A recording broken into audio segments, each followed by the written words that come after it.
کسی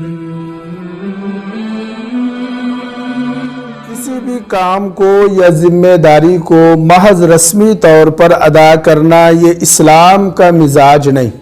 بلکہ اسلام یہ پسند کرتا ہے کہ تمہارے ذمہ جو بھی ذمہ داری یا ڈیوٹی ہے اسے پوری توجہ، دھیان اور یکسوئی کے ساتھ پورا کیا جائے۔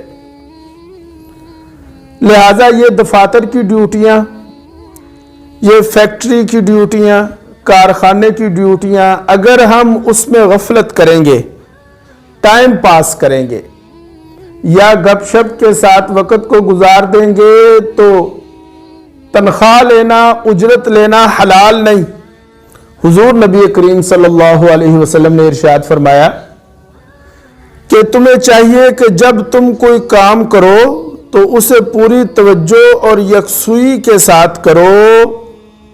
اس لیے کہ وہ کام تمہاری ذمہ داری ہے۔